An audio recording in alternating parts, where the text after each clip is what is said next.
Assalamualaikum warahmatullahi wabarakatuh. Kami dari kelompok 7 yang beranggotakan Selma Sukaina, Najwa Mariza, Nada Leviansyah, Raka Pranaja, dan Muhammad Ragil Aditya ingin menjelaskan teori pembentukan bumi. Pertama-tama kita akan menjelaskan pengertian bumi. Bumi merupakan planet tempat tinggal kita sebagai manusia dan makhluk hidup lainnya. Dalam tata surya, bumi adalah planet ketiga dari matahari setelah Merkurius dan Venus. Hingga saat ini belum ditemukan planet lain yang memiliki tanda-tanda makhluk hidup di dalamnya selain bumi. Tapi pernahkah kalian berpikir tentang teori pembentukan bumi? Seperti alam semesta, tentunya tata surya dan bumi memiliki awal mula pembentukannya, karena hal tersebut tidak dapat diamati atau diuji lewat eksperimen. Para ilmuwan mengemukakan teori mengenai pembentukan bumi. Saat ini, terdapat sebanyak 5 teori pembentukan bumi yang umum dikenal. Apa saja kira-kira? 1. Teori pasang surut gas. Teori pasang surut gas pertama kali dikenalkan oleh James Jeans dan Harold Jeffreys tahun 1918. Menurut mereka, sebuah bintang besar mendekati matahari dalam jarak dekat dan menyebabkan terjadinya pasang surut pada tubuh matahari yang saat itu masih berupa gas. Saat bintang tersebut mendekat, akan terbentuk gelombang raksasa pada tubuh matahari yang disebabkan oleh gaya tarik bintang. Gelombang tersebut mencapai ketinggian yang luar biasa dan menjauh dari inti matahari menuju bintang tersebut. Gelombang yang membentuk lidah pijar akan mengalami perapatan gas hingga terpecah menjadi planet-planet. 2. Teori ledakan besar. Teori ledakan besar atau Big Bang mungkin menjadi salah satu yang paling terkenal. Teori ini menyebutkan bahwa bumi terbentuk selama puluhan miliar tahun. Mulanya terdapat gumpalan kabut raksasa yang berputar pada porosnya. Putaran tersebut menyebabkan bagian-bagian kecil dan ringan dari kabut terlempar ke luar dan berkumpul membentuk cakram raksasa. Di satu waktu, gumpalan kabut raksasa itu meledak membentuk galaksi dan nebula-nebula.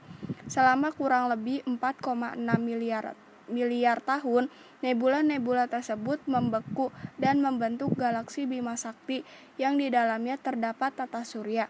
Bagian ringan yang terlempar keluar di awal mengalami kondensasi hingga membentuk gumpalan yang mendingin dan memadat menjadi planet-planet termasuk bumi. 3. Teori kabut nebula. Teori pembentukan bumi selanjutnya dinamakan dengan teori kabut nebula.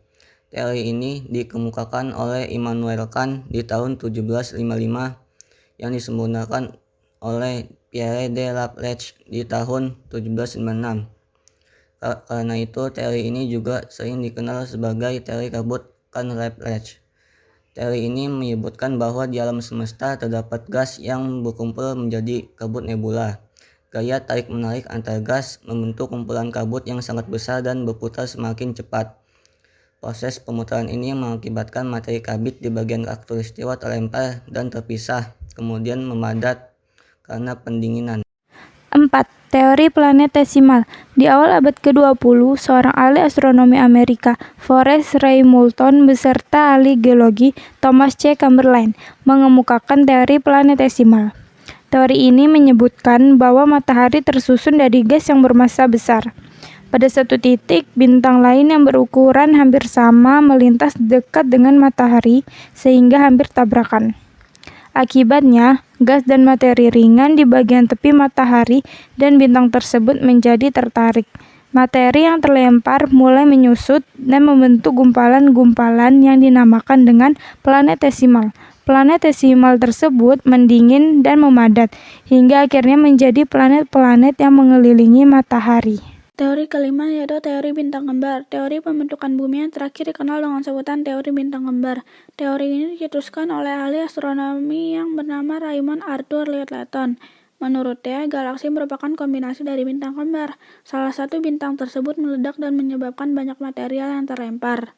Karena bintang yang tidak meledak memiliki gaya gravitasi yang kuat, sebaran pecahan ledakan bintang lainnya mengelilingi bintang tersebut. Bintang yang tidak meledak kemudian dikenal dengan matahari, sementara pecahan-pecahan lainnya adalah planet yang mengelilinginya. Teori bintang kembar awalnya dikemukakan oleh Fred Hoyle pada tahun 1956. Teori mengemukakan bahwa semula tata surya kita berupa dua bintang yang hampir sama ukurannya dan berdekatan, yang salah satunya meledak meninggalkan serpihan-serpihan kecil. Sekian pembahasan dari kelompok kami. Wassalamualaikum warahmatullahi wabarakatuh.